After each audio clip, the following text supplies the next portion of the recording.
Atha bin Abi Rabah.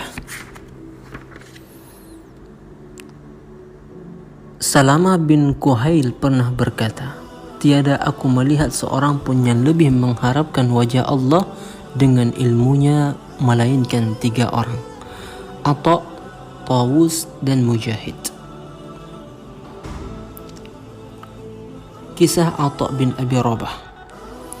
Kita berada di 10 hari terakhir bulan Zulhijjah tahun 97 Hijriah, saat dimana Baitul Atiq dibanjiri oleh lautan manusia yang menghajat panggilan Allah hingga memenuhi seluruh ruang jalan. Ada yang berjalan kaki dan ada yang berkendaraan, ada yang lanjut usia dan ada pula yang muda belia, yang laki-laki maupun yang wanita. Ada yang putih atau hitam warna kulitnya, ada orang Arab, ada pula orang Ajam, ada raja dan ada pula rakyat jelata. Mereka datang berbondong-bondong menyahut seruan rajanya manusia dengan penuh khusyuk, tunduk, penuh harap dan sukacita. Sementara itu, Sulaiman bin Abdul Malik, khalifah kaum muslimin, raja tertinggi di dunia, sedang bertawaf di Baitul Atiq, yaitu Ka'bah, tanpa mengenakan penutup kepala, tanpa alas kaki, tanpa memakai apapun selain sarung dan rida. Tidak ada bedanya antara dirinya dengan rakyat biasa.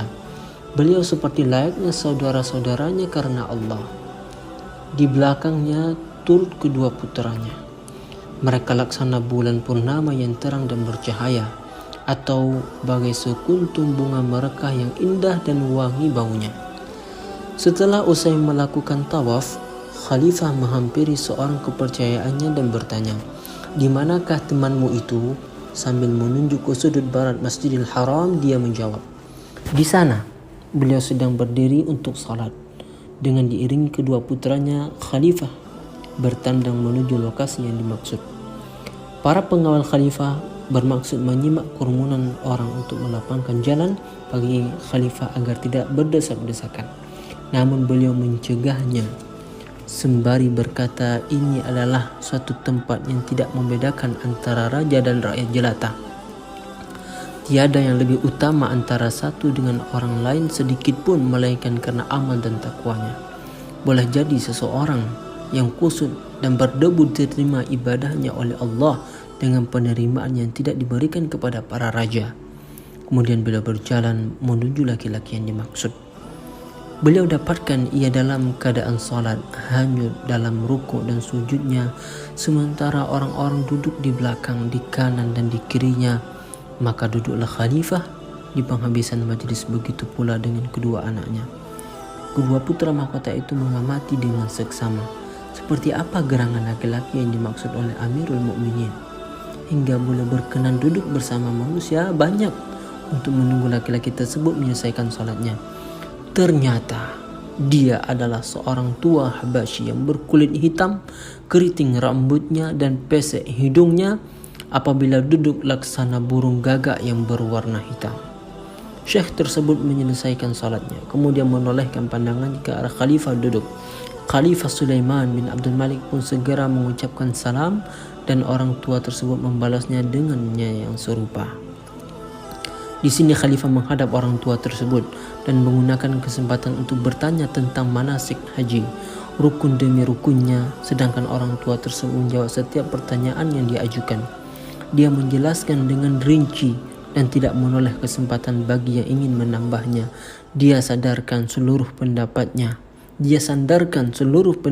kepada hadis Rasulullah SAW. Setelah merasa cukup dengan pertanyaannya, Khalifah mendoakan syekh tersebut agar mendapatkan balasan yang lebih baik. Lalu Khalifah berkata kepada kedua putranya, "Berdirilah kalian." Maka berdirilah keduanya dan mereka pun beranjak menuju tempat sa'i. Di tengah perjalanan sa'i antara Safa dan Marwah, kedua pemuda itu mendengar seruan para penyeru, "Wahai kaum muslimin, tiada yang berhak berfatwa di tempat ini kecuali Atha bin Abi Rabah." Allahu Akbar. Jika tidak bertemu dengannya, hendaknya menemui Abdullah bin Abi Najih, Seorang dari pemuda itu langsung menoleh kepada ayahnya sembari berkata, petugas Amir Mukminin menyuruh manusia agar tidak meminta fatwa kepada seorang pun selain Atha bin Abi Rabah dan temannya. Namun mengapa kita justru datang dan meminta fatwa kepada seorang laki-laki yang tidak memberikan prioritas kepada khalifah dan tidak pula memberi hak penghormatan khusus kepadanya? Sulaiman berkata kepada putranya, wahai anakku, pria yang kamu lihat dan engkau melihat kami berlaku hormat di hadapannya, tadilah yang bernama Atha bin Abi Rabah, orang yang berhak berfatwa di Masjidil Haram. Beliau mewarisi ilmu Abdullah bin Abbas dengan bagian yang banyak. Kemudian beliau melanjutkan, wahai anakku, carilah ilmu, karena dengan ilmu rakyat bawahan bisa menjadi terhormat, para budak bisa melampaui derajat para raja. Ungkapan Sulaiman bin Abdul Malik seperti yang beliau katakan kepada putranya tentang keutamaan ilmu tidaklah berlebihan. Atha bin Abi Rabah sebagai bukti yang nyata.